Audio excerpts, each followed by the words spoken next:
Hey guys, welcome to a new video. Like, comment and subscribe if you enjoy. Without any further interruptions, enjoy the what if. Green. Naruto loved the color green, the color of nature. It was often proven that his favorite color was orange, and most agreed with that, but Naruto secretly loved the soft color.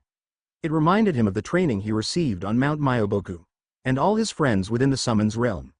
It was one of his favorite memories actually. His banter and meals with the elder toads, Ma and Pa. Their choice of food wasn't to his particular liking, but just sitting at the table with them, talking like a family. It really made him feel like he was home. Naruto sighed to himself, no point in reminiscing about old time, yeah? He couldn't really help it though, it was raining, and the rain always brought back memories. He didn't really know why, but it was almost like an old lullaby. Naruto stretched, rising up from his meditative position in the middle of a large forest. It had been 4 days since his life had been royally messed up. A new world, time, dimension, everything. Well, almost. Naruto started walking, letting the rain fall on the small dry patch of grass he had been sitting on for the last few hours. He had on his customary orange and black jumpsuit with his sleeves rolled up. His right arm covered entirely of bandages. He had tried to contact Kurama, or the souls of the other Biju that resided within him, but when he arrived within his seal, they were all sleeping, and showed no intention of getting up. How troublesome. Naruto snorted at the familiar phrase and kept walking under the trees, the storm maintaining its storminess with dull rumbles and huffs of cold wind, pondering rain or wind. His mind was lost in thought as he kept walking. He had been trying to figure some stuff out since he arrived in this place, but, well, he wasn't exactly the brightest tool in the shed. He had arrived here at the behest of a dying god. He didn't really remember the dude's name, much less believing he was a god, but listened to his tale. Apparently, he was the god of the wild, primal fear, and nature's more peaceful aspects. He had goat legs too. Talk about trippy. Naruto thought he was an experiment of Orochimaru's for a few minutes after that. The fading god told him he was dying due to the lack of nature in this world, of how humanity no longer needed it, and as such destroyed it to accommodate for their growth.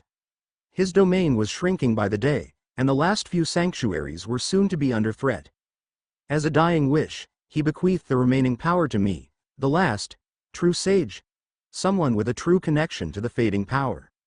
He told him of the soon-coming peril this world was facing, of how a sequence of long-feared prophecies were coming to pass, and the fate of this world was in the balance. Someone with his power was needed. Someone who could support and fight for this world was required, and since he had just finished his duties as the child of prophecy, he was the perfect candidate. So, without waiting any further delay, the god bequeathed his domain to Naruto and then faded away, leaving him there, in the middle of a cave, in a different dimension, with no clue as to how, where, or what he was supposed to do. You can probably imagine how that went. Using his anger and desperation, he blasted his way back up to the surface of the new world his was in, and he wasn't really sure how to handle any of what he was seeing.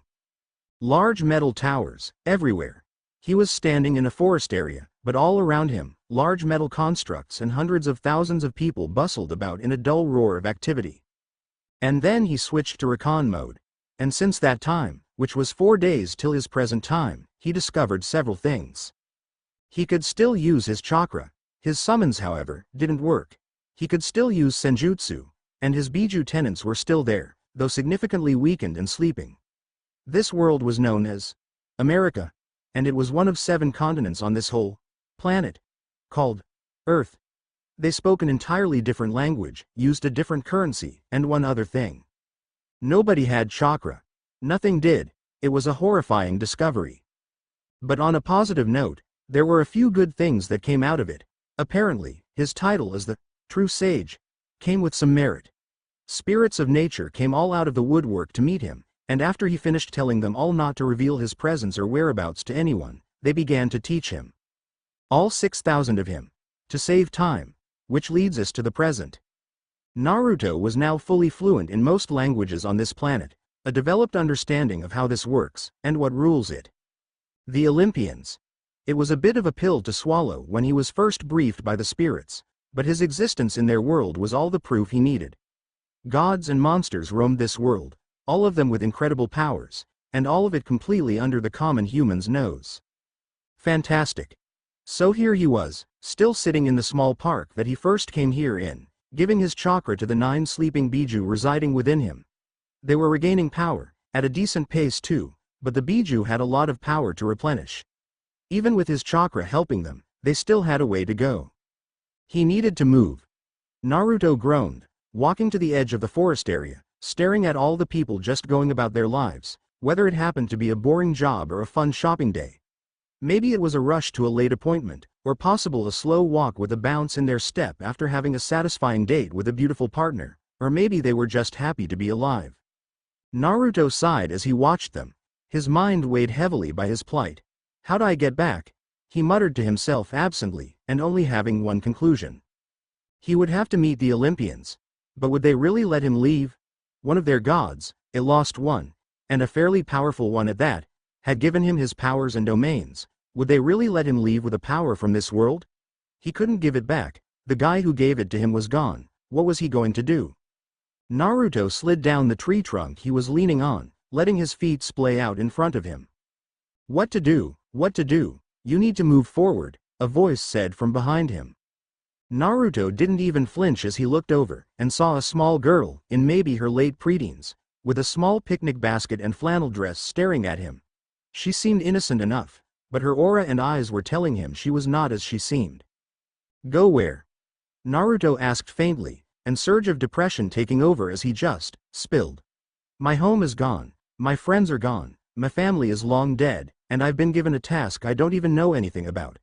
Where should I go? Feel free to let me know, Naruto said sardonically. He typically didn't get depressed, but what was he supposed to do? What? I don't know, but sitting here dormant won't help you. You can only truly know where you are going when you start walking. Step forward, Naruto Uzumaki, and keep going, she said strongly, and when Naruto turned to face her, she was gone, presence and all.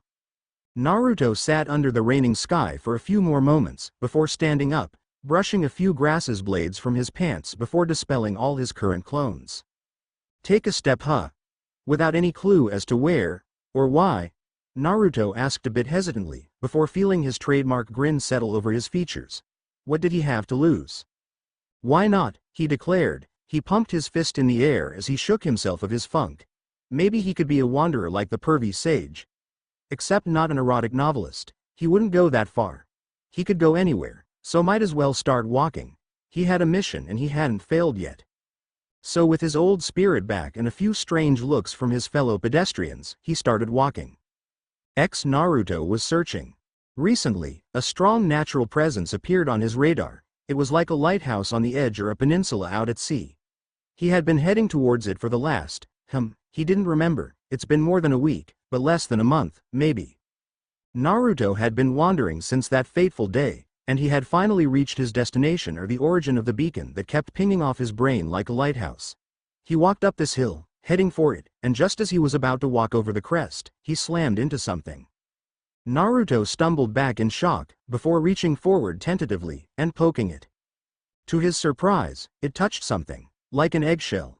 He ran his hands over the surface, intrigued by what he was feeling. He was fairly certain the origin of the power was just over the hill, so what was this? Was it a barrier to protect it? Naruto drew on his senjutsu, letting nature's power strengthen him as he focused. One thing he noticed about his travels was the power of nature in this world was in significantly less quantity, but it was also much more potent. He wasn't sure why, but maybe it had something to do with the blessing he received from Pan, the god who gave him his titles. He really wasn't sure how to feel about that guy, dumping this on him with no preparation or decent explanations. Actually, he was. Screw that goat-legged prick. Naruto reached forward again, groping around for the barrier, and when he felt contact, he felt it give when he touched it, and as he walked though, it fell off him like water and reformed behind him. Interesting. He deactivated his sage mode, and turned back around, and blinked in surprise. He was staring eye to eye with a small dragon and nearly 20 kids his age pointing sharp weapons at him. Who are you? One shouted out, while the dragon lumbered a little bit closer, smelling him. Don't move, or Peleus will eat you, another shouted out. The confidence in his voice made Naruto freeze as the dragon came closer. Peleus leaned forward, sniffing him, before beginning to circle him, sniffing him all over, and then in a small moment of silence, the dragon nuzzled his arm with a small playful growl. He encircled him in his long body, and brought Naruto closer as he coiled up. Naruto wasn't sure what to do in that situation, and so he reached up and petted Peleus carefully, making sure to be aware of what the dragon was doing. He liked having both hands. The kids were in shock at Peleus's behavior, and some of them even lowered their weapons and walked forward. The most notable was a tall centaur and a man with goat legs. Naruto was instantly on guard as the two approached, and Peleus seemed to sense his distress. Peleus leaned over his shoulder and bared his fangs at the two approaching, and they looked extremely surprised at the dragon's behavior, especially the centaur. He looked downright mind-fucked. Peleus. What's wrong? Who are you? What is this place? Naruto asked with a small amount of nervousness. The dragon encircling him was a small confidence booster, but it could just as easily crush him as protect him. The centaur stepped forward, but the dragon made sure to keep him at a distance. My name is Chiron. We are at Camp Half-Blood, a safe haven for demigods. Who are you? You bear no divine blood. How did you manage to get through the barrier? He asked calmly, though Naruto could see he was nervous. Naruto pondered this for some time, before looking at Chiron. I am Naruto Uzumaki, a sage. I came here to investigate the source of a particularly strong source of natural energy. Do you know where I might find it? Chiron and the rest of the campers tensed, and Peleus looked at Naruto curiously, before taking a small talon and pointing up to a tree on the crest of the hill. Naruto followed his gesture, and saw the source. The golden fleece. Naruto thanked the dragon, and tried to climb out of his embrace. He tried to open the dragon's coils, and that didn't work. He tried climbing over, but his tail would come around and shove him back in. Naruto tried jumping, and his tail just caught around one of his legs, before letting this growingly disgruntled shinobi fall to the ground on his face, and then dragging him back. The campers weren't really sure if they should be laughing or not, as the dragon had never reacted to any of them like that. Naruto huffed in the center, before looking up and poking the dragon. Mind letting me go? Naruto asked, while the dragon simply looked down at him. Then slowly, Peleus threaded his head in between Naruto's legs, and started walking off with him. Naruto swayed and grabbed onto the dragon's neck for balance, while the campers gave whimpers of dismay at seeing the stranger getting a ride from the camp's protector. Naruto steadied himself as he watched Peleus give him a lift to the tree in question, and when they arrived, he raised his head and lifted him up so he could reach it. Naruto patted the dragon's head in thanks, before focusing on the fleece. He reached for it, and right when the campers started to yell at him to stop, there was a large gust of wind. And then a pulse. Naruto felt his sage mode activate without his consent, and then the fleece started to glow brightly as nature answered its call. The grass waved about as flowers and the surrounding greenery shone with luster and health. Naruto's eyes widened, a sudden light consuming his form like a biju cloak, blooming like a star. The campers looked away in shock and awe at the amount of nature energy being released. Peleus watched on though, his eyes held only joy. When the light faded, everyone looked back, and was shocked at what they saw. A symbol. Naruto was standing on Peleus's head, a long white cloak draped over his shoulders with Tomo symbols along his collarbone that wrapped around his width. The center was open, showing his developed physique and ritualistic tattoo on his stomach. Above his head, the campers gasped at the symbol. Pipes. Pan's pipes. Immediately, all the satyrs, dryads, and all nature spirits, Chiron included, bowed their heads, some with tears in their eyes. All hail Naruto Uzumaki, champion of Pan, the god of the wild, nature, and music. Chiron announced with a small amount of joy and happiness in his tone. All the campers bowed their heads in recognition, and Naruto was simply staring down at them, before looking over so he could see Peleus's eyes. What are they doing? The dragon snorted. Naruto wasn't really sure what was happening, but one thing was for sure. This place was weird. Naruto had eventually left Peleus to continue guarding the tree, much to his complaint, and left with the campers who apparently wanted to celebrate whatever had just happened.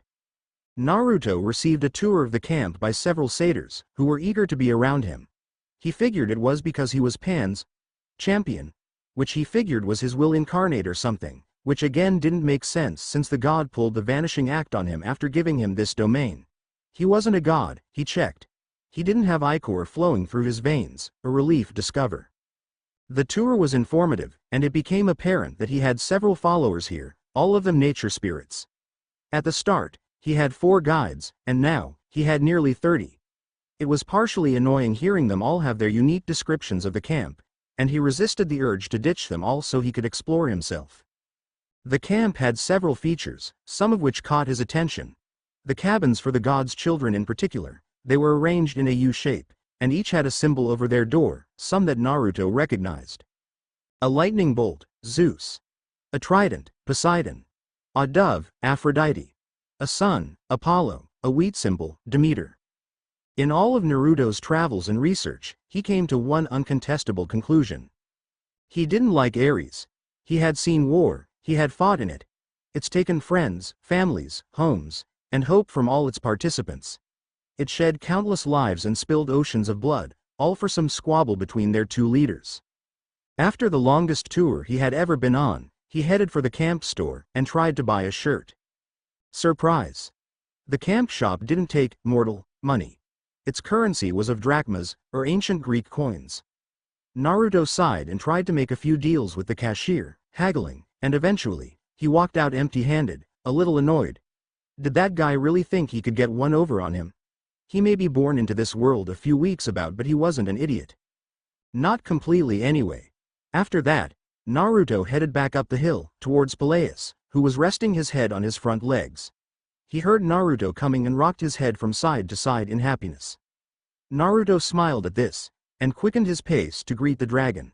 He wasn't really sure why the dragon liked him so much, but it was a nice change of pace. Naruto hugged the dragon's head, which was the size of his torso, and scratched the edge of his jaw, watching the dragon's eyes roll back and close in contentment. Naruto chuckled at the dragon and debated on climbing the tree to take a nap when a familiar voice called out to him. "Kit." Naruto froze, before a grin sprouted on his face of epic proportions. "Kurama. Is that you? One sec. I'll be right there."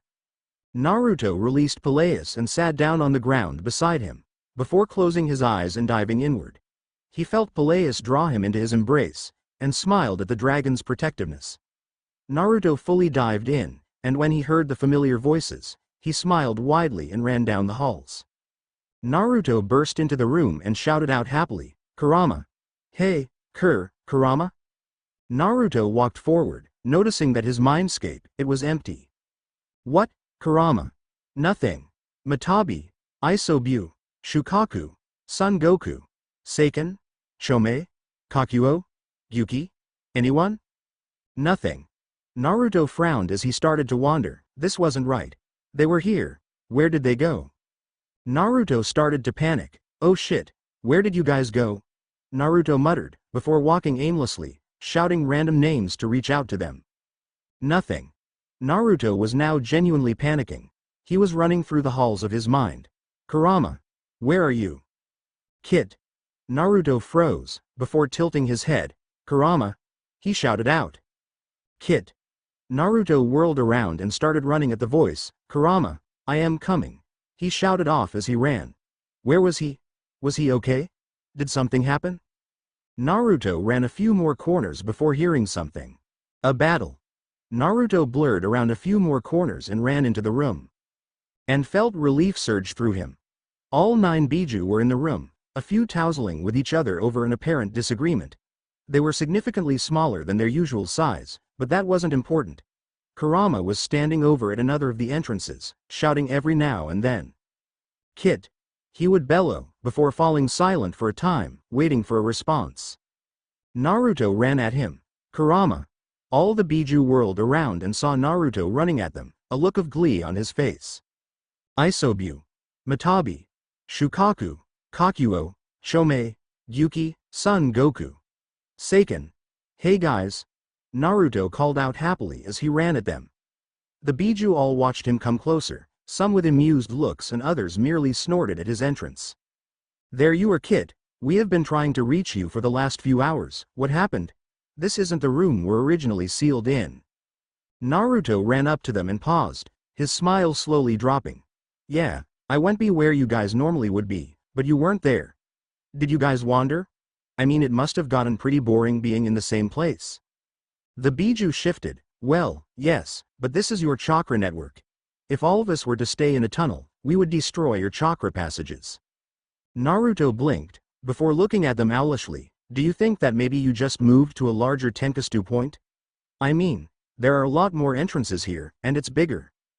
The Biju blinked at him with a similar expression. Well, I'll be damned, the Gaki has a brain. Son Goku muttered in partial awe, while Isobu and Kakuo snorted. Naruto grew a tick mark and waved a closed fist at him. Oi! If y'all wanted a tousle, you should have just asked. Son Goku grinned and entered a defensive stance, lowering his center of balance, like you could best me. Naruto, channel my chakra, Kurama said suddenly, looking at Naruto with an expectant gaze. Naruto looked slightly confused, but decided, what the hell? What was the worst that could happen? Naruto closed his eyes and focused, before a large orange glow started emanating from his chest, directly below his collarbone.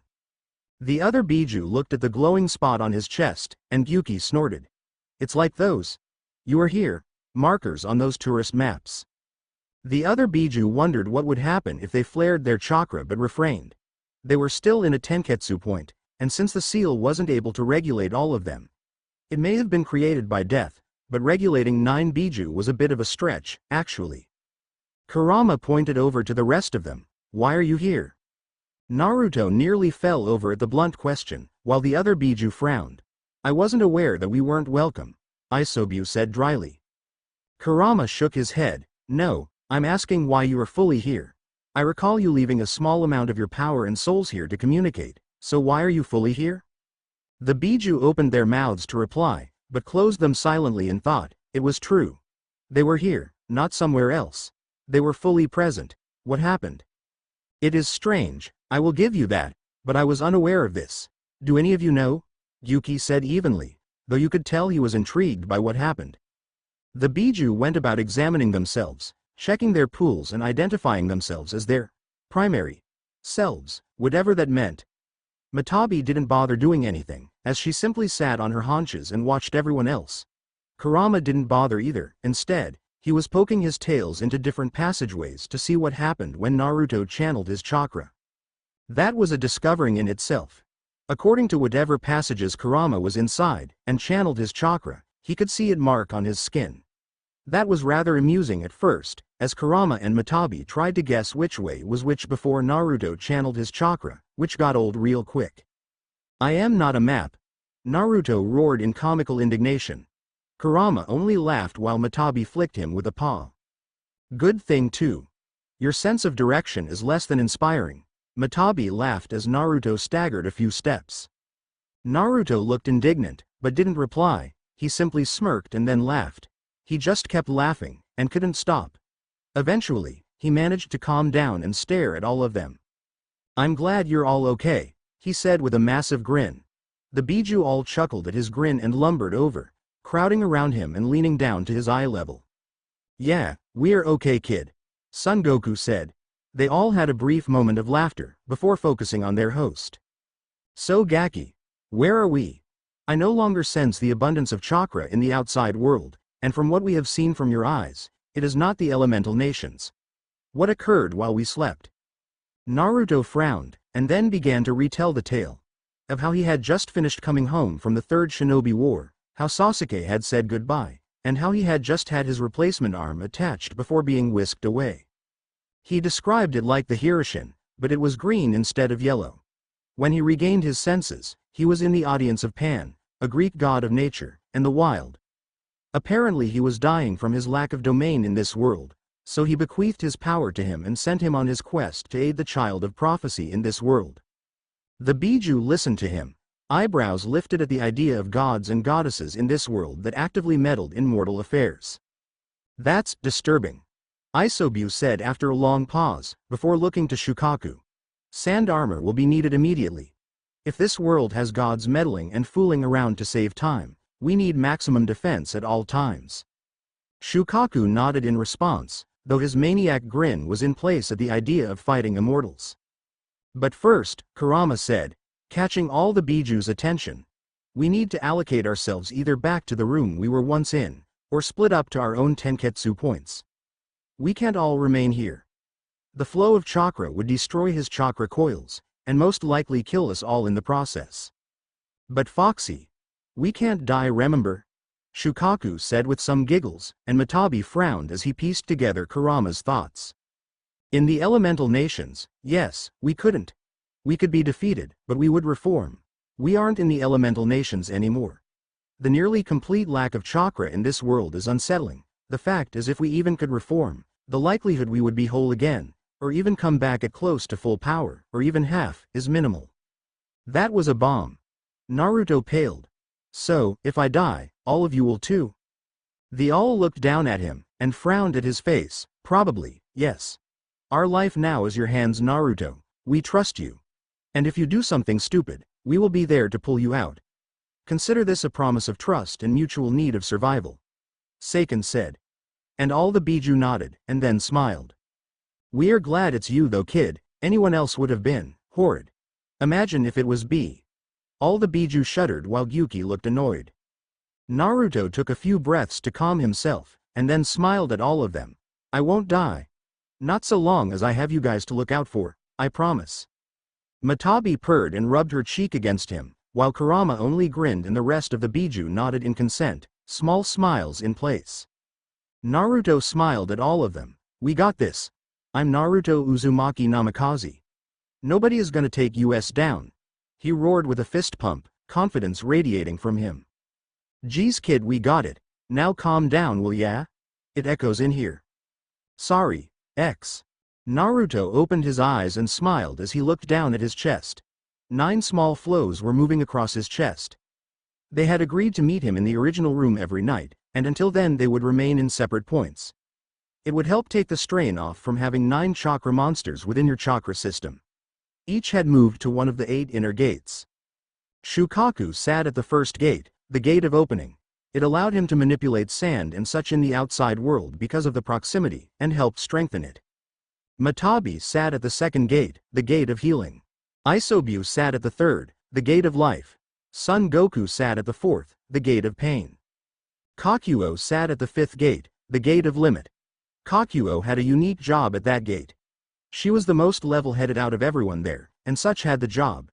She was in charge of how much chakra Naruto could expel at one point, regulating it and preventing massive damage should a burst come though.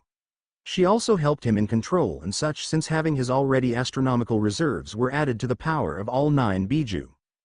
Seiken sat at the 6th gate, the gate of view. Chomei sat at the 7th gate, the gate of wonder. She had a special job as well. Should Naruto have any issues with chakra, or he and Kukua couldn't keep up, she could pick up the slack. At this gate, chakra that surrounded him became so potent it ate his skin away faster than yokai. So her insect armor and her ability to release massive amounts at once was perfect for an emergency release.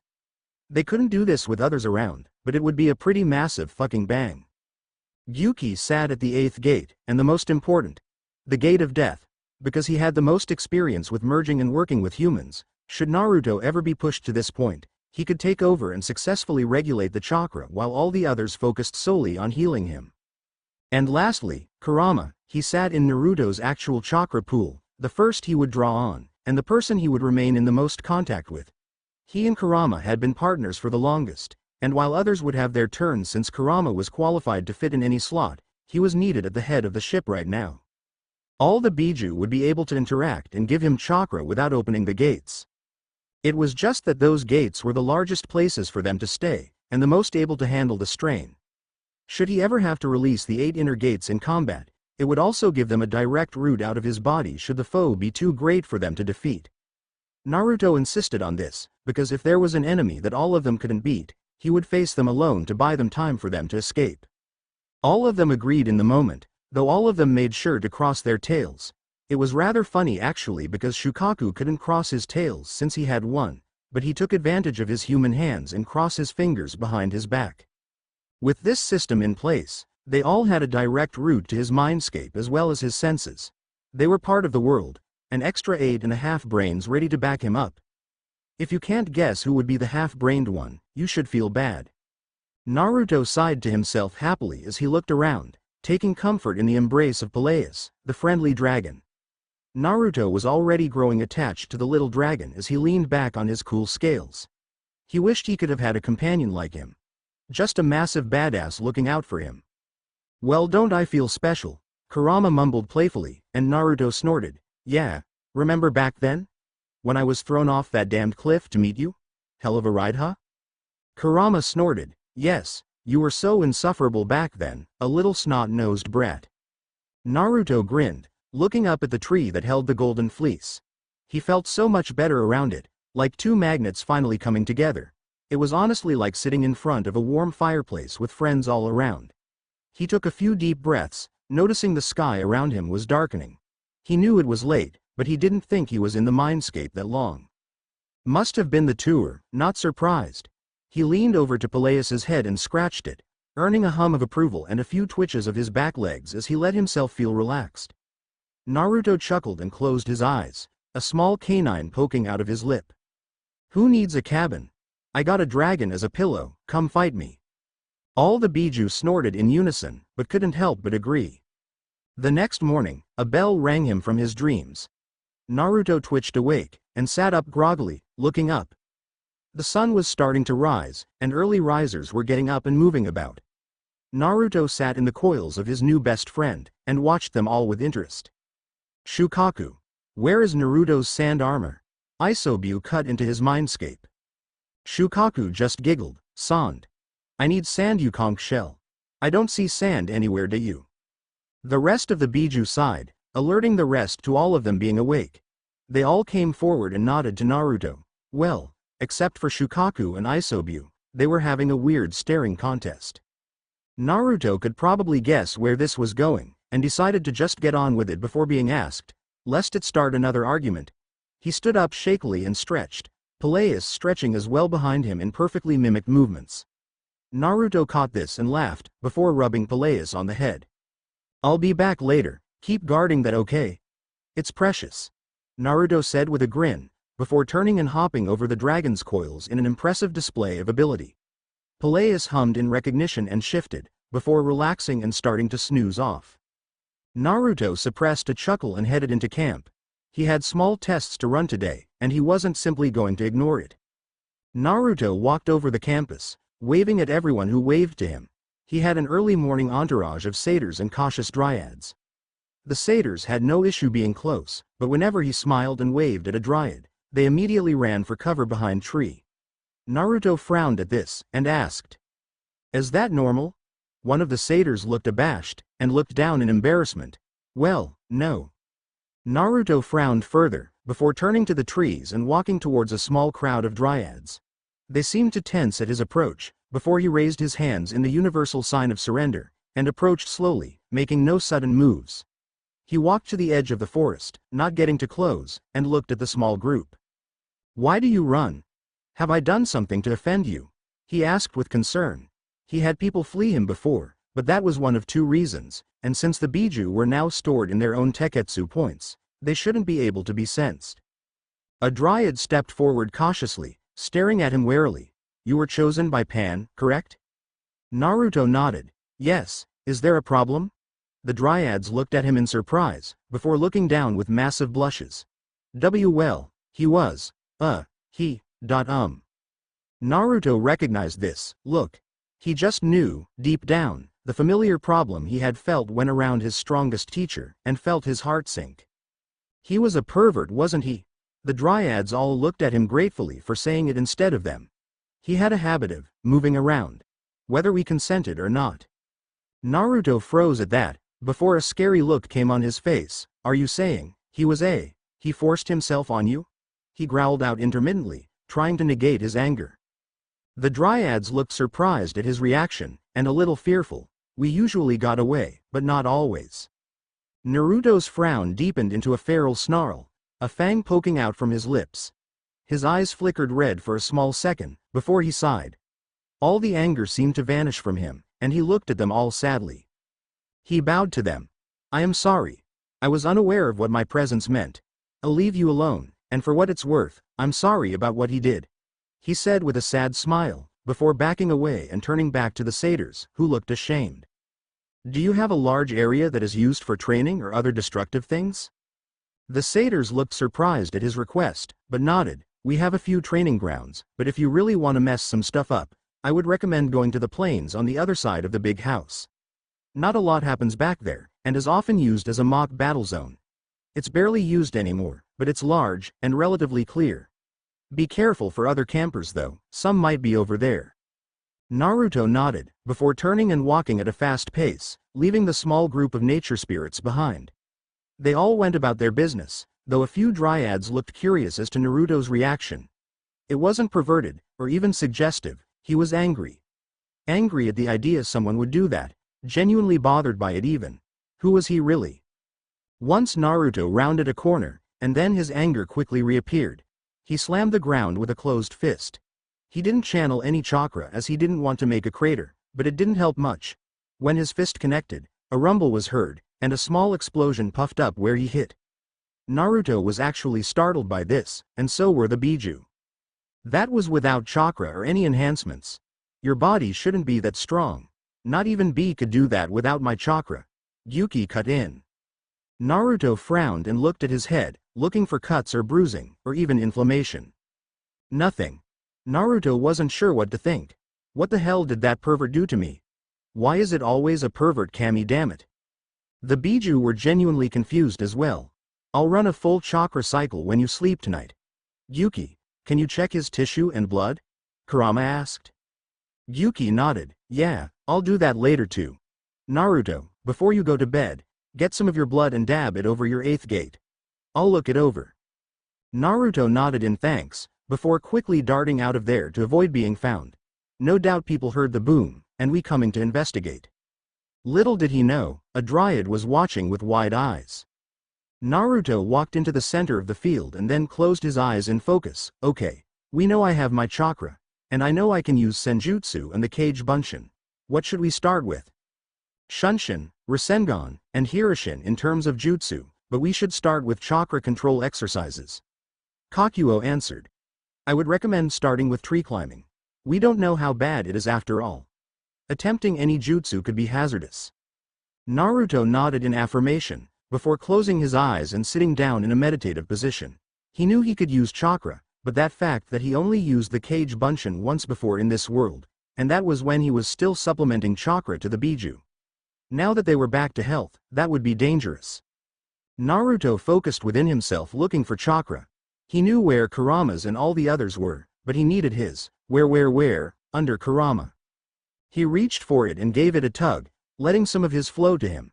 This was a common exercise for academy students to awake then passages and chakra. His passages were already open, but he was trying to push it to the surface, but for some reason, it was easier. Naruto's chakra flickered around him, before shrouding him in a blue-green aura. That was strange. Leftover Senjutsu. You would be a toad statue if that was the case. Speaking of Senjutsu, how can you access it? I thought you needed a contract with one of the sage summoning contracts in order to attain it, and if summonings in this world don't work, then how? Naruto blinked in realization, before frowning. That was a good point, how could he? Was his name still on the contract? Naruto turned off his chakra and activated his Senjutsu, which was remarkably easier. He looked around, trying to notice anything different. If this was the same Senjutsu, then he should have a time limit, right? He just had to wait. And wait he did. Kit, it's not turning off. If anything, the nature energy bonded with you. That isn't possible, is it? If it did, I'd be stone. Pan was a god of nature, and more specifically, the wild. It's entirely possible that you have his Senjutsu. Naruto paled. I don't look like a goat, do I? Kurama looked affronted, and then nervous. Check, immediately. Naruto didn't need to be asked twice. He ran around the big house, before running straight for the small lakes that were all over the campus. Even a stream would work, he just needed something. Please. Don't be a goat.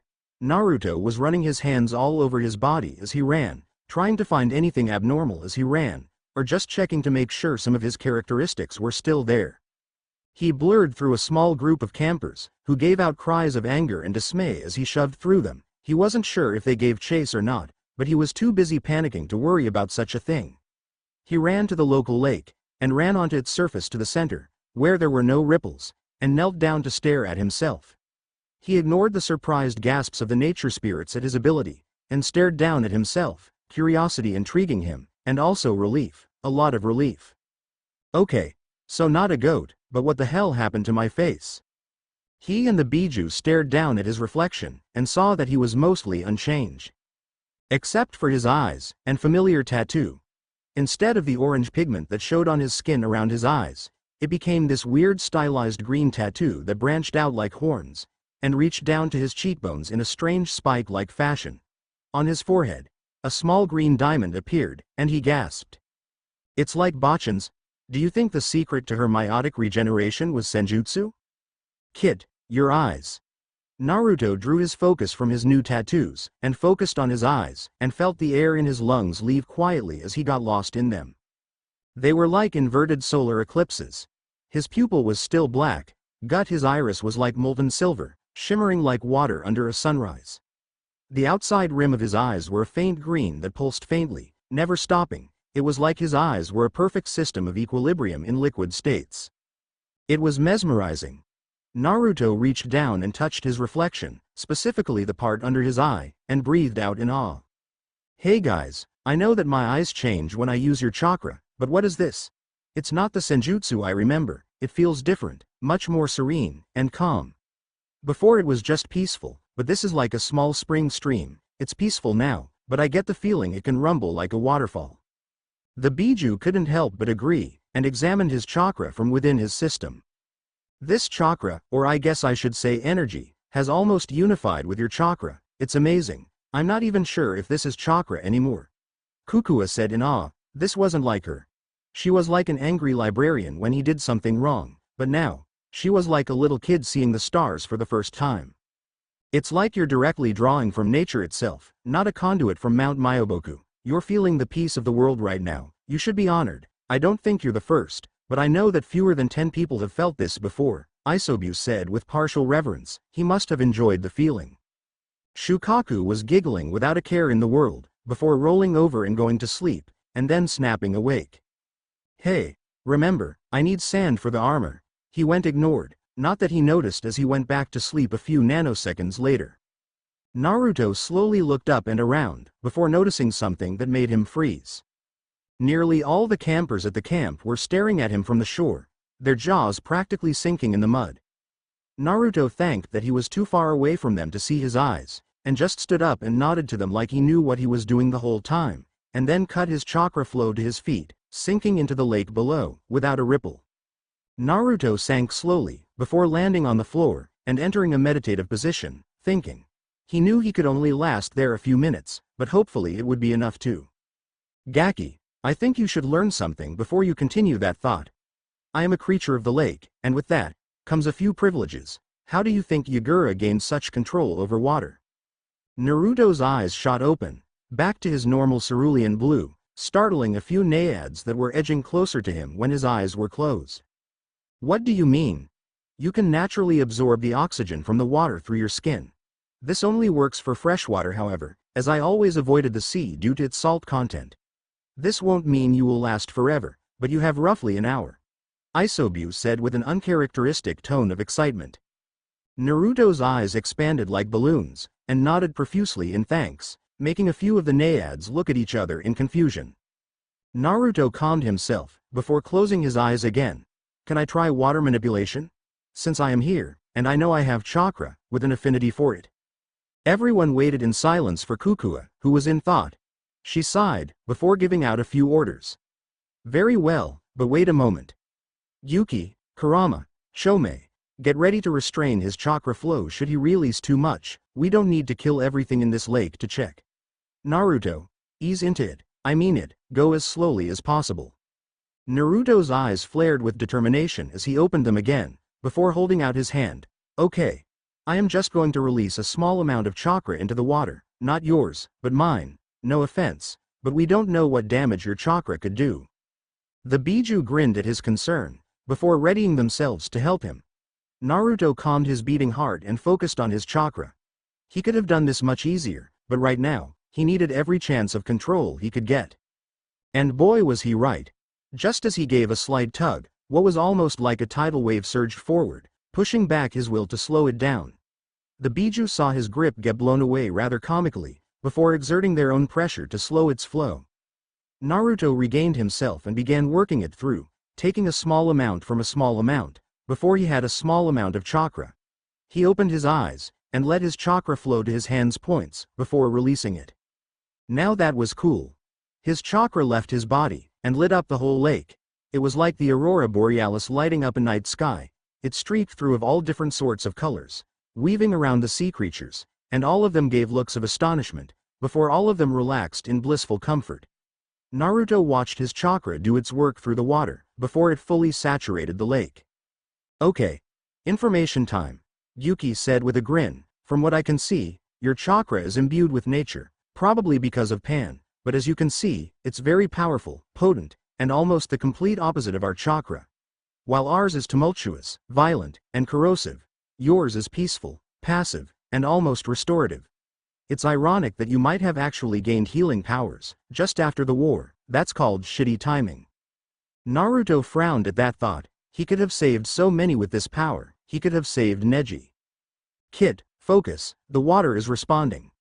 Naruto focused back on reality and saw the water around him moving angrily in a small whirlpool. He immediately rectified this and slowed the spiral, letting the naiads regain their balance. Naruto shot out of the water and landed on its surface, with only small ripples, before walking towards the shore, which still had some campers there and a centaur who looked relieved that I had come to the surface. Hey wait, I'm walking on water? Doesn't that mean I have good control? No, I'm helping you, Isobu said with a snort. Back to the basics for you. Naruto sighed as he touched land again, and looked at the centaur towering over him. Was there something you needed? Chiron just looked at him in surprise. You walked on water. I did. Have you been claimed before? You mean that weird floating symbol over my head? Nope, never. Chiron looked disbelieving. Are you sure? Naruto snorted. Yeah, I'm pretty sure. It'd be really hard to miss. Chiron just looked at him for a time, before waving to an open-air pavilion on the crest of a small hill behind him. We are about to have lunch, would you like to join us? Naruto perked up at the idea. Lunch? Chiron looked surprised at this and smiled. Yes, lunch, free of charge. Naruto walked really close to the centaur and asked with a hopeful voice, do you have ramen? Chiron looked completely baffled at the request, but nodded. I am fairly confident we have ramen. How much? Chiron was seriously wigged out by this kid's hopeful expression and sparkling eyes. I doubt you could eat it all. Naruto all of a sudden laughed and jumped to give Chiron a small punch to the shoulder, before giggling as he fell back to the earth, running behind him, and started pushing him towards the pavilion. Hurry, hurry. I haven't had ramen in ages. The centaur looked completely blown away by this boy, while the Biju opened their eyes in horror. Buckle up for the long haul. The monster has returned. Shukaku giggled madly, surprising everyone, before running in small circles in mock panic. The Biju felt like planting their faces in the 8 inner gates, before repeatedly slamming the gate against their heads. Naruto was in love. He wished for ramen, and he got it. He wished for more ramen, and he got more. He wished for even more ramen, and he got even more. Paradise. The Biju were groaning in dismay as the campers merely stared wide-eyed at the steadily growing bowls of ramen that seemingly disappeared from existence in the void that they realized was Naruto's stomach. Naruto just kept slurping them down, showing no intention of stopping, even when he started to turn green. 37 bowls later, and Chiron put a stop to it, afraid for the boy's health, and his stomach, which looked like the Hindenburg. Naruto sighed sadly at once again being separated from his ramen. It wasn't as good as Ayame and Tuchi's, but it was still good. He got up from an empty guest table as it became apparent that anyone who sat next to him would not be clean afterwards. Naruto sighed as he walked out contentedly, his sadness disappearing as he relished the warmth in his belly. You almost beat your previous record. 3 more bowls and you would have gotten into the 40s, Kurama said in mock encouragement, while on the inside, everyone knew he was impressed. Naruto grinned, a gleam in his eye. I'll get him next time, he said aloud, before his face turned green again and he held his stomach. Don't talk, kid, you might blow up. Naruto nodded and waddled up to Peleus, who looked like he had seen a ghost when he saw Naruto's humongous belly peeking out from his shirt. Naruto nearly fell over as Peleus whipped his tail around and grabbed him gently before yanking towards the dragon at dangerous speeds. He would have hurled, but he wasn't going to do that on Peleus, no way. This dragon was badass. The Biju sighed at realizing Naruto wasn't going to be moving a lot today, and so brainstormed on what to do. Naruto, you said you used Kage Bunshin in this world before, correct? Naruto groaned before mentally nodding. Try and summon one, outside of Peleus's circle. Don't try and cap it, just pour some out and see what happens, Son Goku said exasperatedly. He was obviously tired of the wait. Before Kukua could caution him, Naruto put his fingers together in a cross, before releasing some chakra. Kage Bunshin no Jutsu, and then all hell broke loose. There was a massive explosion of smoke around Peleus, who was instantly on guard, protecting Naruto and the tree with fire in his eyes, until they widening in confusion. Standing in front of him was another Naruto, and behind him, another one. And another one, and more, and a lot more, and a lot more. Once the smoke rolled off the hilltop, nearly 200 Narutos were standing around, smiling like idiots. Naruto stared at all of them in shock, before shuddering in horror. Oh my Kami, I didn't realize my control was that bad. The other Biju were impressed as well. He hadn't used any of their chakra, and his own reserves were still strong at over 98%. Chakra control. Naruto shouted from Peleus's protective barrier, before keeling backwards and groaning, holding his stomach. The clones nodded, before disappearing in a blur of speed. By the time the campers came up the hill in preparation for battle, there was nothing there but a confused-looking dragon and a green blonde with a large stomach. Chiron wondered what the hell created that large explosion, but upon seeing no evidence of it, he simply shrugged and talked the campers it was a false alarm. A few looked glad, while others were disappointed. Apparently, they were hoping for a fight. Which would have been bad if they faced an army of Narutos. It just wouldn't end any other way than a huge loss, and a lot of orange. Naruto relaxed in the cool embrace of the dragon and the calming effect of the fleece, before drifting off into a small nap to ease the pain. And it was nice. Until a centaur rudely woke him up, though it was kinda funny watching his reaction to Peleus' snarl at him for disturbing him, which just made the dragon that much cooler. Naruto, I need your help, he said, trying to mask his somewhat skittish self as the dragon glared at him with all the might of a predator. Naruto opened his eyes groggily as he looked at the startled centaur. Am I the best person to ask? Chiron transitioned from startled to guilty. Yes, your ability to walk on water will be most advantageous. 2 of my campers, a satyr, and a cyclops need your assistance. They have been kidnapped by a traitor, and their lives are at risk. A traitor? Naruto thought in surprise, before his mood soured at the notion. He too had been on the receiving end of a traitorous bastard. Mizuki left him with an important, lifelong lesson regarding it. Naruto narrowed his eyes in recollection, and knew he simply had to. He stood up and stretched, noticing the look of urgency that kept nagging the corners of the centaur's mouth. How far? Naruto said, squatting and shifting leg to leg. Not far, near the coast. I will take you. Naruto looked at him seriously, pumping himself up for a run as he quickened his movements. His neck cracked, and he stared at Chiron with as much focus as Peleus. My help is different from most. When you ask me to do something, I do it completely. If I am attacked, I deem them an enemy, and they will probably die quickly. If you give me this mission, anyone who gets in my way will be killed, grievously injured, or flee. Can you accept the consequences? Will you take responsibility? Chiron was surprised at the sudden change, before looking at Naruto with hope. They're held by Luke Castellan, a traitor who keeps the company of monsters. If he keeps with the enemy, he must accept his role in this. All the monsters except Grover and Tyson are fair game to slay.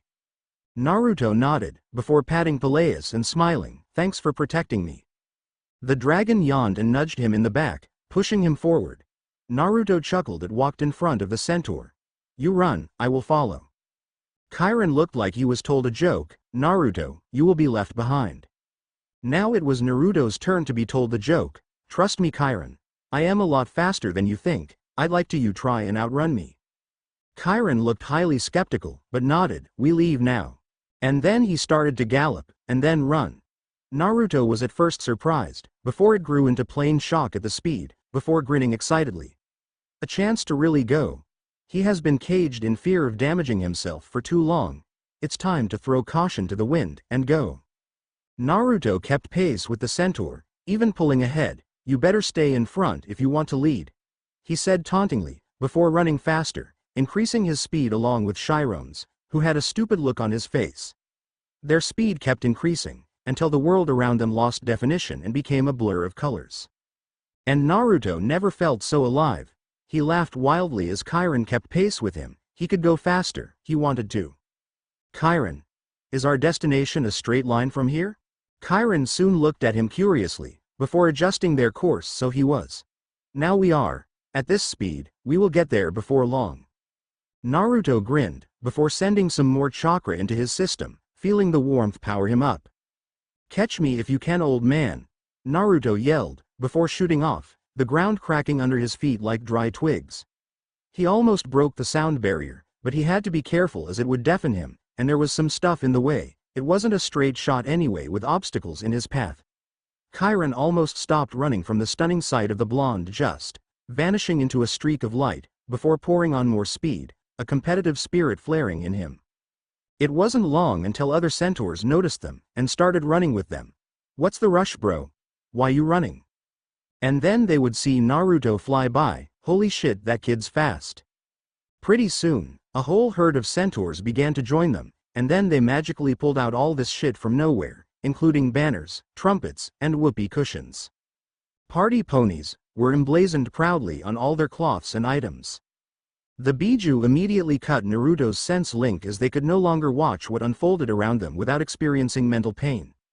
Naruto laughed like a maniac and kept speeding up, his clothes starting to tear from the forces of the wind, and his white cloak billowing behind him like a large tail. He was laughing so hard, it was liberating, and he never felt so free. Having such potent peaceful chakra running through him, it was like nothing he had ever felt before. It wasn't long before they thundered onto the shore, and saw the cruise ship just off of it. Naruto gave a whoop and battle cry, not caring in the slightest for stealth as they would definitely be able to see him on approach. With a grin, he ran headlong across the water, making sure Isobu was ready to catch him. He began his assault. He switched into battle mode, and poured on more speed. He started creating visible distortions as he charged at the boat, and just as he was approaching, he jumped at it, his legs forward in a double-legged kick. He focused a large amount of chakra into a small battering ram on his feet and pointed it like a large spear, and sailed at the ship's hull. That made an entrance, a glorious one fitting for a hero. Naruto quite literally blew a hole in the side of the ship, punching through like a stapler through paper. It decelerated him considerable, so when he reached the other side he could actually come to a halt, before standing up and then running at the ship again, hearing the cries of war from the centaurs eager to join. Naruto ran at the ship, and then with a superhuman jump, he cleared the deck, and double-handed ground slam a monster's head when he was about to bite the heads off a satyr and a blonde girl. The monster easily disintegrated, and the shockwaves from the blow cracked the deck beneath him. Naruto touched down softly, and started at all the monsters, and a blonde-haired man with a scar on his cheek stared at him with surprise and annoyance. "Kill him," was his only words, before returning to a bloody and beaten boy with black hair and ocean-green eyes. "Well, that's friendlies recognized, and enemies identified." Naruto's eyes narrowed, before laughing silently, much to the monster's shock. "Well, I now know who I am to save, and to kill, thanks for clearing up the misunderstanding." And then hell came and said hello. Arrows of all types began raining down, and centaurs leapt aboard and started shooting paintball guns and boxing glove arrows. Naruto grabbed the satyr and blonde girl, before chucking them behind him, and then grinning at the monsters. "I have never seen something that truly deserves to be killed as you lot are. This will be fun." Naruto then closed his eyes, and held his hands forward in a grappling stance, and then lunged at them, eyes opening on the way, revealing their green and silver glory. And then he began massacring them, with his bare hands. He didn't have any other weapons, and since he had no divine blood, the other enemies' swords passed right through him. That was funny. Naruto channeled chakra into his fists, and they glowed with blue power, the wooden deck cracking under him if he stayed in place for too long. He smashed through them all, no contest in strength. He made his way to the downed ally, and when he got there, he blasted his chakra outwards, knocking them back for a moment. "What do you need?" "Water. Throw me, pool." Naruto nodded and didn't question, he simply grabbed the kid's legs and slung him at the pool, not even watching him slam into the water before sinking. Naruto faced all the monsters, and then he grinned. "Hey Son Goku. Mind if I borrow some chakra?" Son Goku grinned. "Kid, give them hell." Naruto grinned, and then let it loose. Fire started smoldering around him, and the ground started to blacken as it burned. Waves of heat grew as Naruto's grin never changed. He crouched low, and took in a deep breath, before bringing his hands into two fists like a small pipe, and blew out explosively. A large river of molten lava spewed from his mouth, splurging everywhere as the monsters fled or burned in agony at merely being next to it. Naruto resisted the urge to jutsu, as he didn't know his limits yet, and ran at them, encasing his fists, feet, and shoulders in flame. And then a large shadow encompassed him. Naruto turned to face an enemy, but in his surprise, he saw the black-haired teen standing in the pool, its water reaching high in the air. And what surprised Naruto the most? There was no chakra, no hand signs, he did it all with sheer willpower. The wave came crashing down, crushing monsters and sweeping them out to sea. When the water hit the cooling lava, a massive cloud of acidic steam exploded outwards. If the monsters had somehow still survived, the mist would soon fix that. Naruto turned on his heel, and grabbed the kid he was tasked with rescuing, and jumped off the ship. He noticed the other three on the backs of centaurs, and decided the mission was a success. Naruto saw Kairon and grinned, before turning to the kid on his shoulder. "What's your name, kid? Who you calling kid?" "Well, who you calling kid, brace yourself. WHAAAAA." Naruto did a small spin, before hurling the boy off his shoulder and slinging him at Kairon. "Old man, catch." Kairon whirled around, and saw one of his campers flying at him at high speeds. Kairon caught him without a second thought, but glared at Naruto. Naruto only grinned cheekily. "I ain't carrying him, and he is your camper." Kairon sighed and slung the kid over his back, before galloping off. Naruto was about to follow, but a voice told him a much better idea. "You're not actually going to let that boat go, right?" Kurama said innocently. Naruto grinned, his cheeks starting to hurt from the frequency of this dangerous smile. "Hell no." Crouching in a low stance and holding his hands in front of his sternum, he gave a cry of defiance. A black ball of pure chakra began to form in his hands. It was so dense light itself was starting to distort around it. He heard a few gasps of disbelief on the sidelines, but he didn't dare stop. This kind of compaction would kill him if he lost control. The ball continued to grow in size, before it reached the size of his stomach, and then his torso. Naruto gritted his teeth in concentration. But he never stopped smiling. "Bijudama!" Naruto roared, before igniting chakra in his hands, launching the ball at the ship. The ball started to glow a bright white, before Naruto turned to the audience on the beach, which included the 4 kids he saved. "Get down!"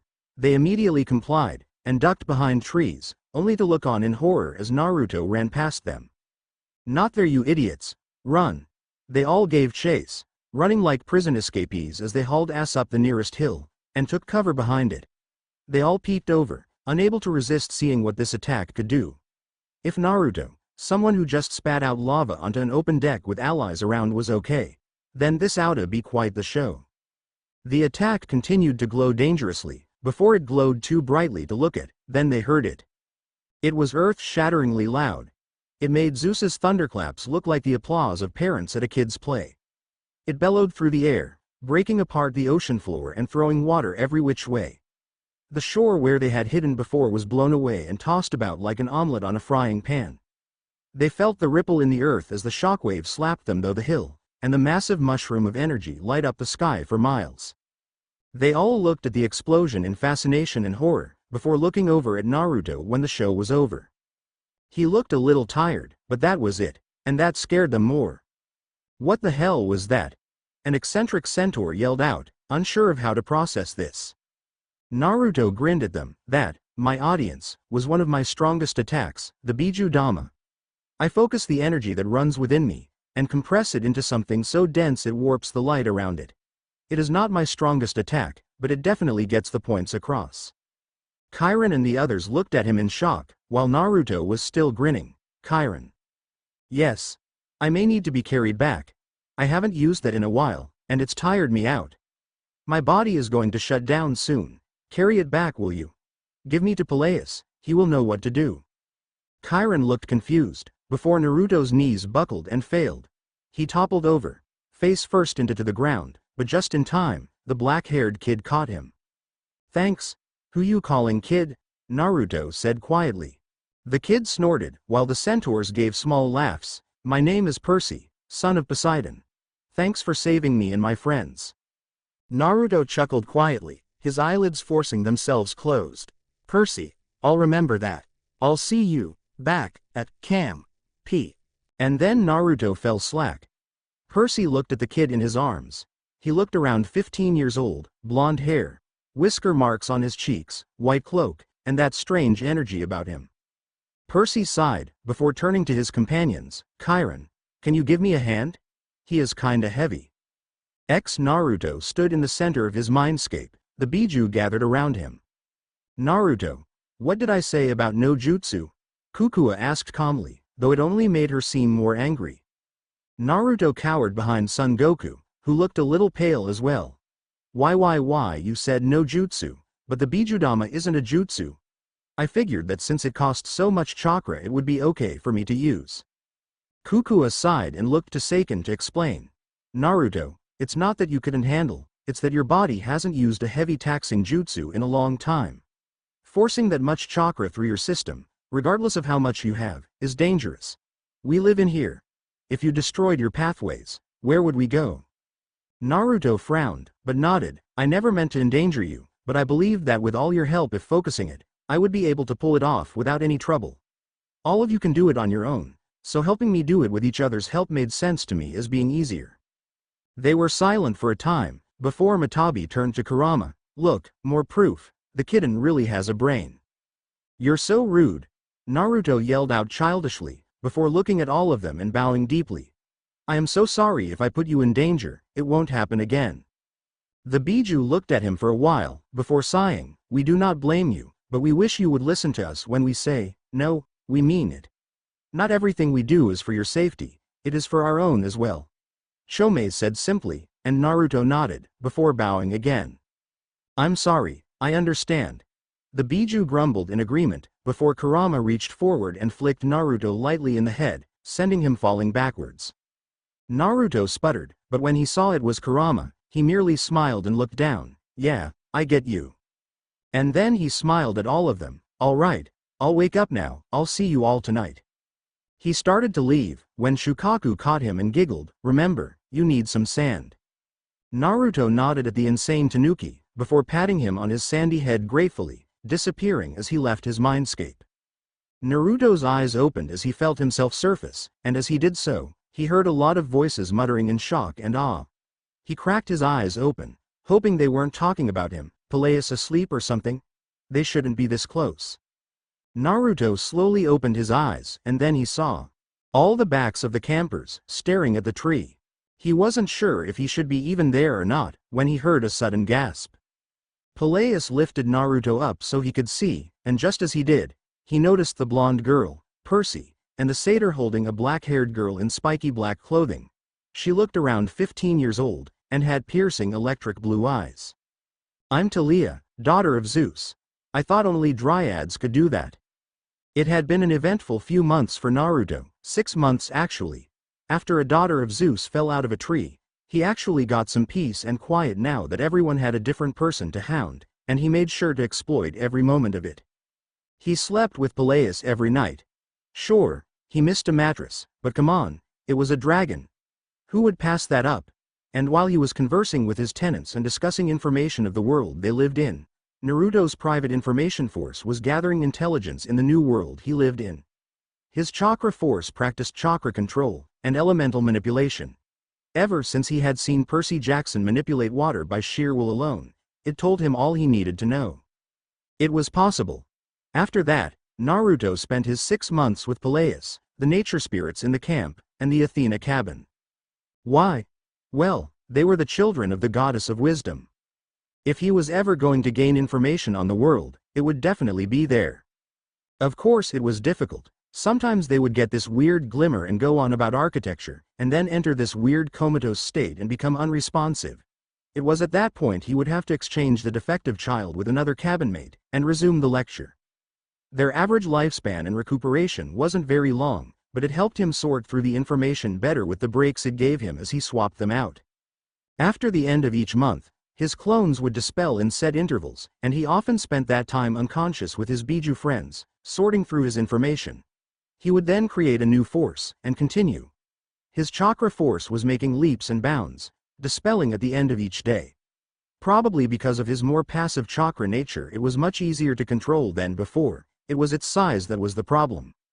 He remastered the Rasengan after the first month, a testament to how large his reserves had expanded, and then began learning an assortment of Biju techniques and how to best use them. He had gained many new abilities from his friends, and it took nearly all 5 months to learn them. He was still inexperienced with them, but he was getting there. Shukaku gave him a strange form of sediment manipulation, where he could control sand and other finely ground minerals. He was currently working on increasing their size and forming them into shapes like Gaara used to do. It was pretty freaking cool. Matabi assisted him in giving him immunity to heat and flames, along with the ability to create it and extinguish it. He couldn't manipulate it though, that was his current project. Isobu focused on his durability and patience, along with defensive water manipulation. Naruto was already fairly strong, but if he could increase the density of his skin to an almost armor-like state, he would be a force to be reckoned with. It was a combined effort with Chomei. Son Goku focused on heat, pressure tolerance, elemental combination, and taijutsu. His style was extremely powerful, and when Matabi's flexibility and Isobu and Chomei's durability and armor came in, he would be unstoppable. Kakuo focused on the nature of the elements, and chemistry, and healing. She was very firm in that the mind can win any brawl before it starts, and be much more dangerous than any weapon in his arsenal. Except for his stupidity, but it was a double-edged sword. Seiken focused on observation, reaction, and pure chakra manipulation. It was a skill only she could use, and it was very effective. Because Biju chakra is so corrosive, she could manipulate it in such a way it broke down and destroyed almost everything, but it was very dangerous, and required strict and focused use, otherwise he would die trying to use it, or kill an ally. Chomei focused on muscle memory and defenses with Isobu, along with stealth and speed. Gyuki focused on precision, calligraphy, and misdirection. Something his ink was very handy for. He was a pro at distraction and misdirection, a skill that was definitely dangerous. And lastly, Kurama. He focused on one thing, and the most important. Control. He was always there, beating on Naruto for control, forcing him to focus and narrow it down. Naruto really wasn't sure if he was going to survive, but at the end of the 6-month period, it was obvious he had made some serious improvement. He was getting ready to attempt his strongest wind attack, the Rasen Shuriken, when he felt a ping go off in his mind. It was strong. It reminded him of the fleece, but different. It was stronger, but more tranquil, like a crystal-clear lake at the bottom of a cave. Here. Naruto turned to the source, and frowned in thought, before setting off. Kit, where are you going? You can't practice this attack anywhere near anyone else. Naruto shook his head. It's on hold, I sense something, it's like the fleece, and I need to see. The Biju sighed, another chase. Great. Naruto set off, wondering what the hell could give off such a pull.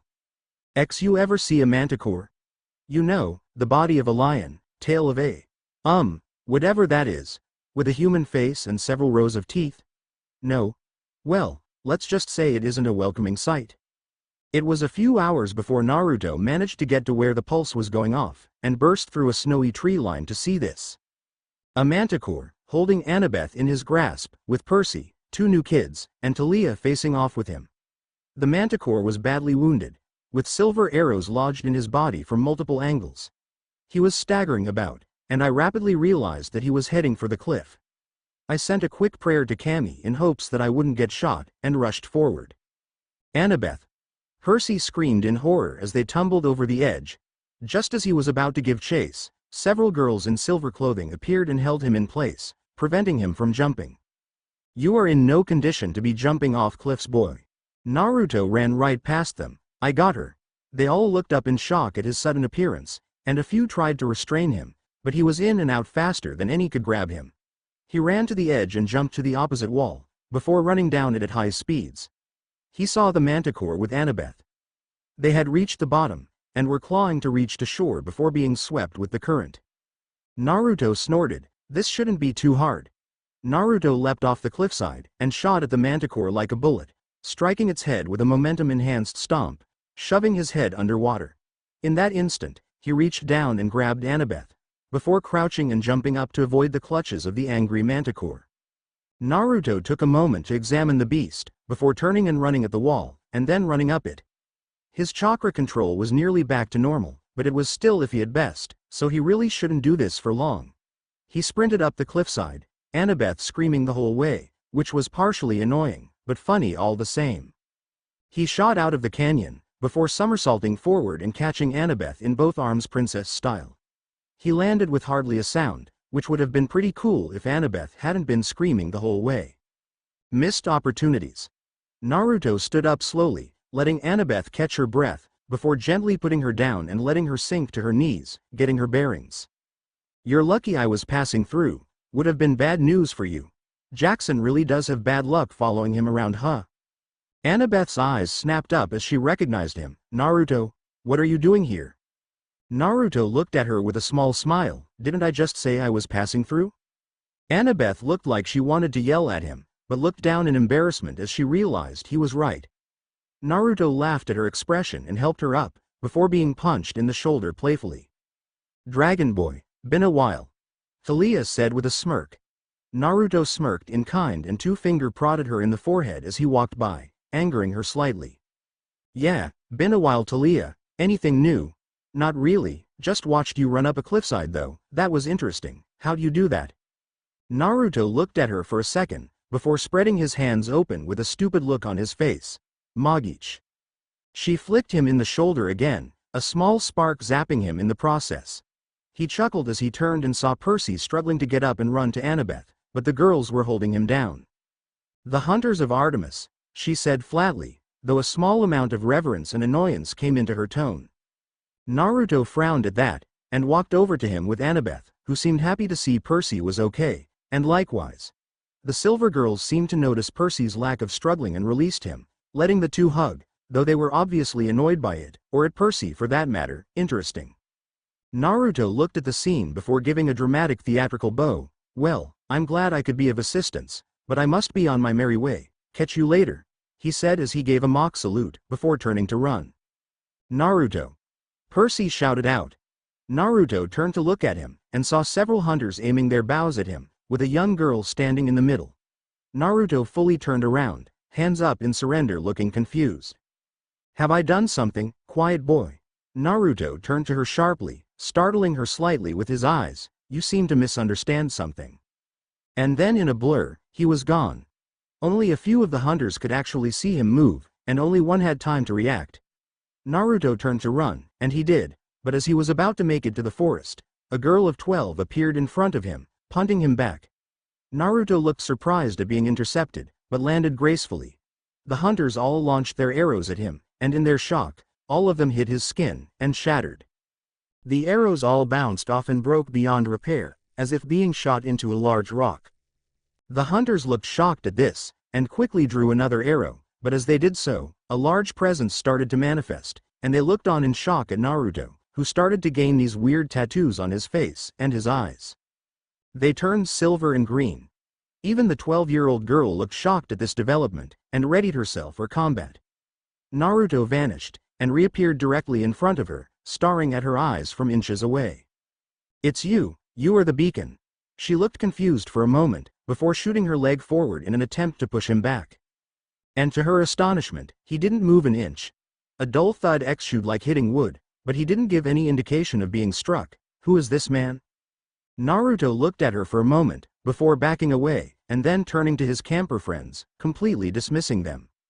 Naruto walked over to Annabeth, who was still doing some first aid on Percy, and pointed at the 12-year-old. "That's Artemis, isn't it? The goddess of the moon, wilderness, and the hunt, right?" Annabeth nodded. "Yes, that's her, though I wouldn't speak that way about her. She hates males already, don't make it worse," she chastised quietly, while Naruto just snorted. He looked to Percy, who was still leaking blood, and sighed. "Dude, you have a serious issue with Lady Luck. You need to work it out or something, cause at this rate the sky is gonna fall on us. Percy snorted, his face a little pale. Yeah, no joke huh? Naruto extended his hand, which started to glow a faint green, and placed it over his wound. His features immediately relaxed, and color returned to his skin. The blood reabsorbed itself and his wound healed close. The hunters gasped at his skill, while Artemis narrowed her eyes. Naruto stood up a little shakily, but nodded down at him. Rest a bit, you'll be fine. What are you guys doing out here anyway? I mean, with those two and all? He asked, pointing at the pair of new kids. That's Bianca and Nico D'Angelo, demigods. The Manticore was after them. Grover said happily, and Naruto only smiled, before turning to the two kids, who weren't sure how to feel about this whole situation.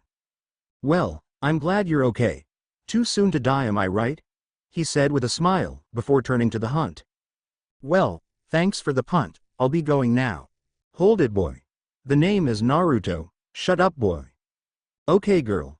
What do you want? She glared at him. She didn't like him poking fun. All you demigods are staying with us. Naruto only crossed his arms and mirrored her tone in a playful mockery, finger wagging and all. Oh, but you see, girl, I am not a demigod, therefore I won't be staying, and you couldn't make me either. The girl didn't appreciate this mockery. Watch your tone, boy. Naruto only turned and walked away. Watch my ass, girl, he said as he gave a few exaggerated sways as he moved away. That did it. The girl lunged forward, slashing at him with her knife, and to her surprise, it passed straight through him. Naruto turned, grabbing her by her shoulders, and slung her back to where she was before, sending her flying like a paper airplane. The girl spun and landed on her feet, looking at him shocked. Naruto only grinned at her. I wasn't lying when I said I was mortal, bye girl. And then he resumed his walk, only to have the 12-year-old standing in front of him. You will stay, it is my will, she said, though he could tell the thought of having another man around only disgusted her, and that didn't really make him want to stay. Naruto looked at the girl for a few moments, before walking right around her, and continuing on his way. You would ignore a goddess, boy, she seethed, drawing her bow at him. Naruto turned and stared at her. I mean, no disrespect, Lady Artemis, but my entire venture here was to find a presence of nature energy, which turned out to be you. Her eyes narrowed. You were seeking me out? Naruto shook his head. No, just the nature within you. It doesn't need protecting as you possess it, so I have nothing to worry about. She frowned. Who are you?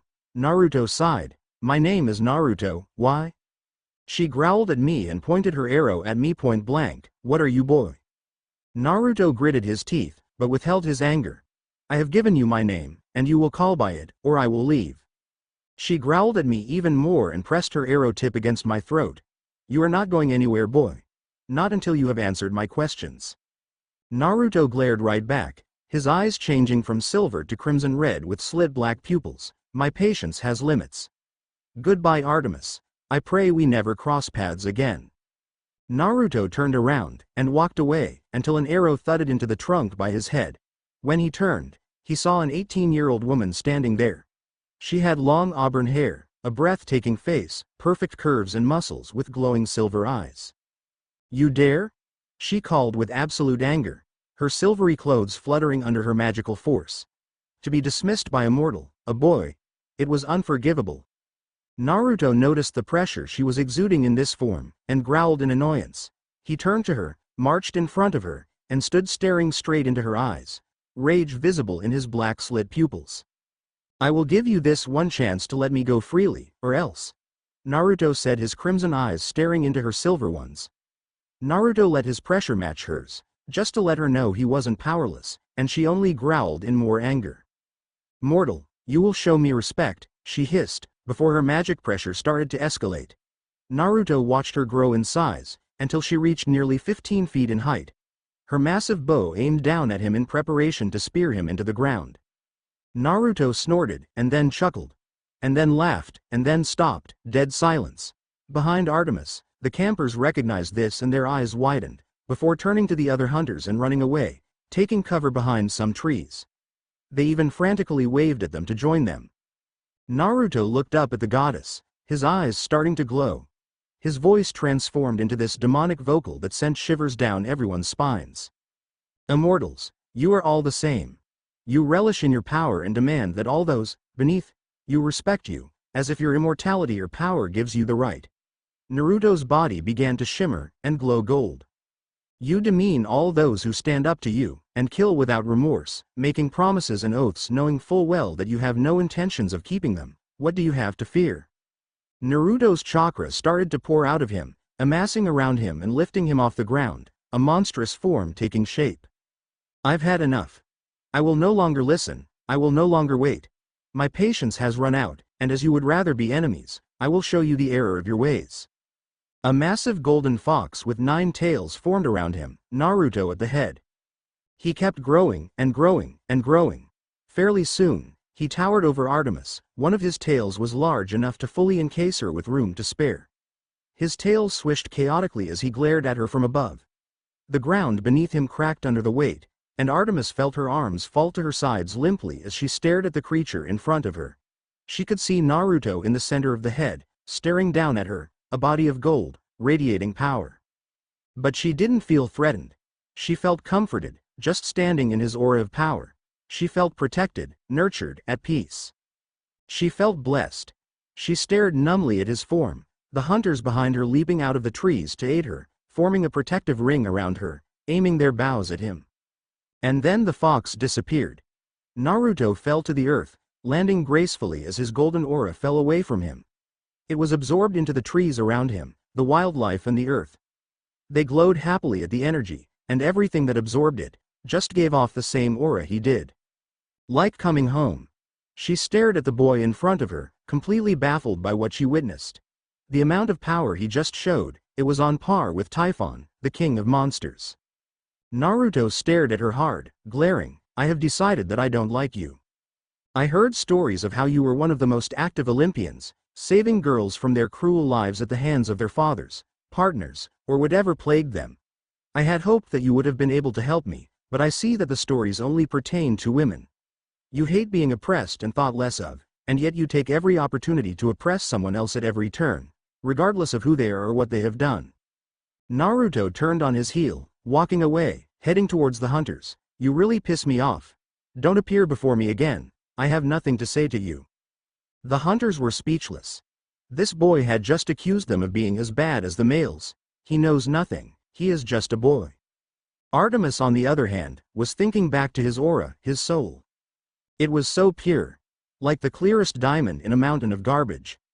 She watched his retreating form as he walked over to the campers. They all looked relieved that he was okay, and he smiled at them in return, talking of something she couldn't hear. Interesting. Artemis stared at him for a time, before turning to the girls around her. We make camp here. Summon Bianca to my tent after you set up camp. Make a tent for the males as well, far away from ours.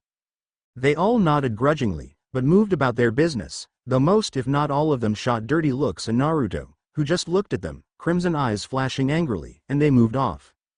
What was he? He can't be human. Artemis watched him interact with them, how he was always clear of them, even when a few tried to bump into him and knock him down. He was always aware of what was around him. It was almost like a chaotic dance.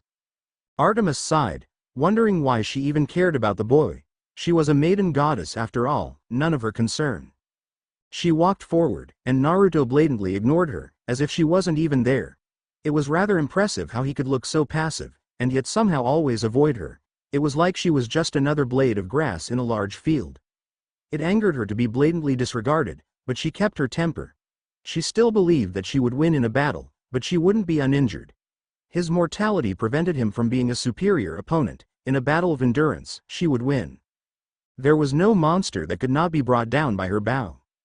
She walked to her tent, which was already set up, and walked in without a word to anyone. Many of the hunters began moving the demigods to their places. Thoughty ones who were talking to the males were obviously disgusted with what was in front of them, and Naruto could see that Percy definitely didn't appreciate it. He watched as Percy got dragged into Artemis's tent with Bianca, and watched Grover lead Nico away while they did so. Naruto's eye narrowed in anger. Taking Nico's only family for your own benefit? You truly can't sink lower. Naruto marshaled his and walked over to Nico and Grover. Nice was chatting away excitedly, explaining his game, while Grover looked ready to fall over from the complexity and information he was absorbing. "You're Nico, right?" Naruto asked, startling the two. Nico turned and stared at Naruto with wide eyes. "Yeah. What about you? What was that cool thing you did? You turned into a giant fox." Naruto laughed at the boy and knelt in front of him. "Yeah, it's one of the benefits of being me. It's pretty cool, huh?" Nico nodded. "Yeah. You were so tall, I wish I could see from way up there." Naruto grinned. "Really? Well, let's go." Wah ah ha ha ha ha ha. Nico screamed with laughter as Naruto picked him up, and Naruto jumped really high, and then began running in circles, not even falling.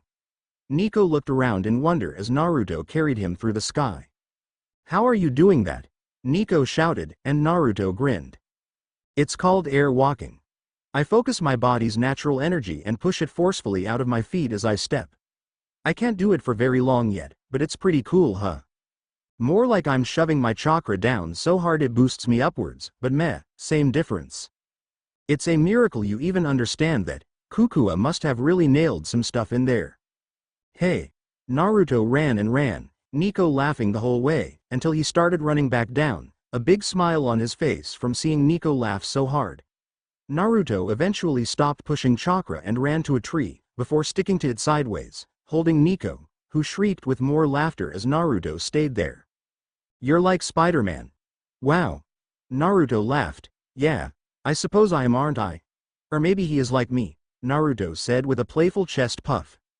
Nico giggled and kicked his feet a bit as he looked down at Grover, who was looking like he had a heart attack.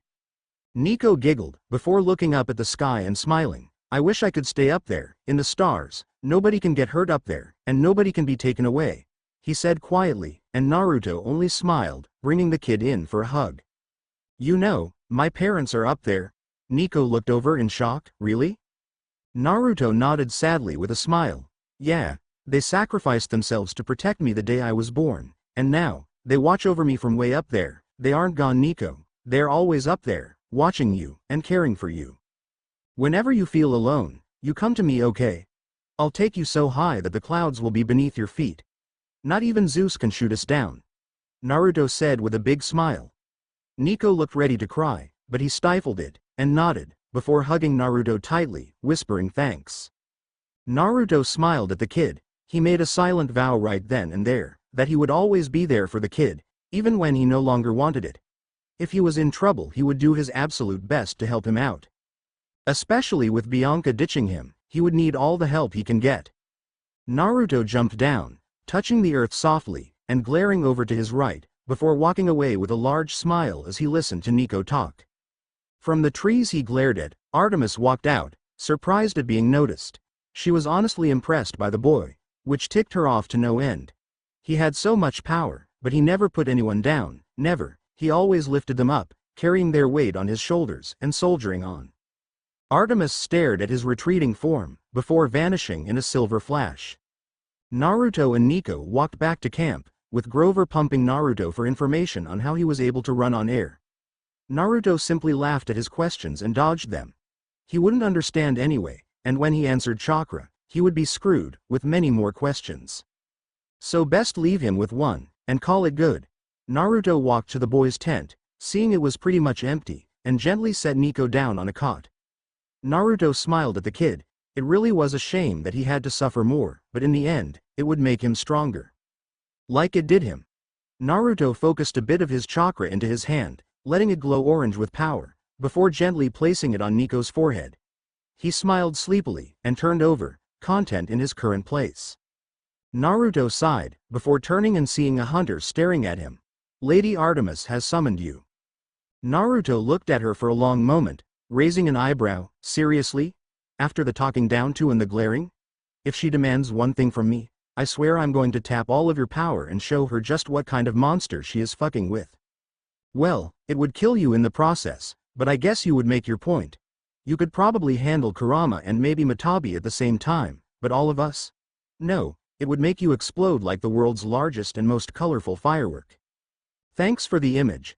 Naruto continued to stare at the hunter, who looked to be getting annoyed. "Did you hear me, Lady Art?" "Shush, you'll wake him." Naruto hissed at her, and she recoiled in shock at being shushed by a boy. She seethed with anger, raising her voice, "I don't care, now." Punt! The girl all of a sudden was sent flying backwards, being stopped soon after by an unseen force and gently placed on the ground. The girl turned to see Artemis standing there with a blank look. "Phoebe, where is he?" The girl seethed, "In that tent. I tried to get him, my lady, but he kicked you out." "Yes, I did." The girls turned to see Naruto standing there, hands in his pockets, looking very annoyed. "Barging into Nico's tent declaring that I had been summoned, and then you felt the need to bitch at me, nearly waking the kid up in the process. You're lucky I didn't kill you outright, but Jackson is still in your custody, and I doubt that Artemis would spare him should I end your life." Artemis looked at him steadily. "You have killed?" Naruto snorted. "You wanted to talk, start talking." Phoebe looked ready to kill him, but Artemis stayed her with a wave. "Phoebe, finish setting up the camp. Zoe will need to brief Bianca on her new duties."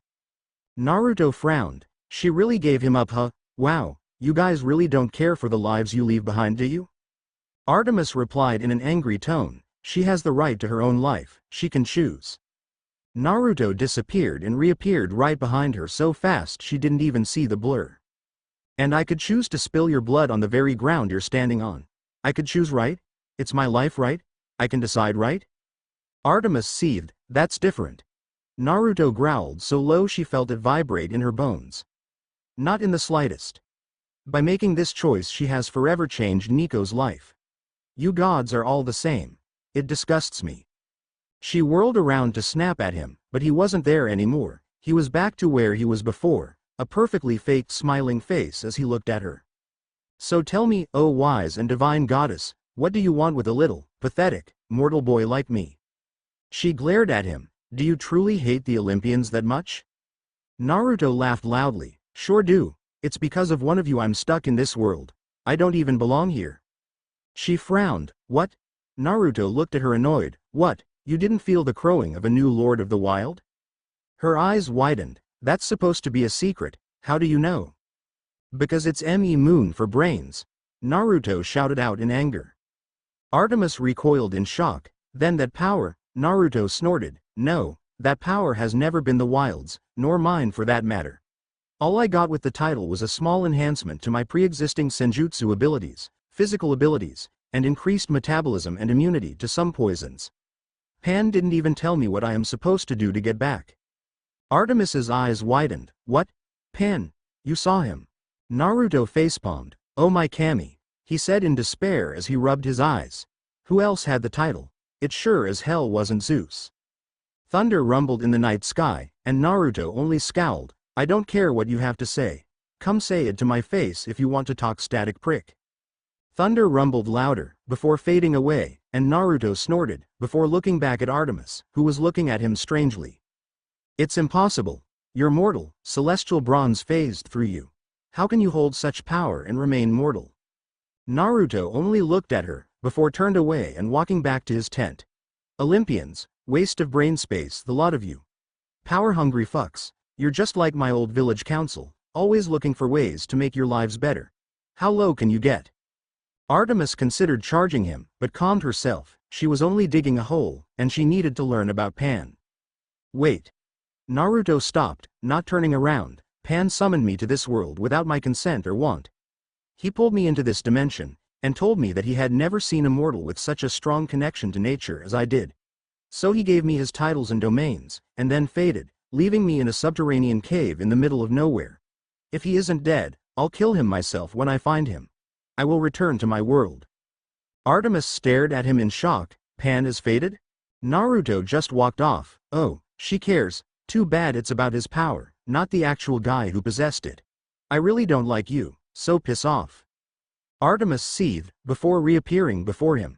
"How can I trust your word?" Naruto stopped, before everything grew deadly quiet. Crickets stopped chirping, animals stopped moving, wind stopped blowing. Everything stopped as Naruto froze, before a menacing voice cut though. "Do you want to die?" Artemis glared. "No, I want the truth." Naruto glared at her, his eyes flaring crimson so brilliantly she felt like she was staring at a stoplight. "You demean me, then stalk me, then summon me like a dog, then interrogate me, and then you want to question my word?" Naruto said venomously.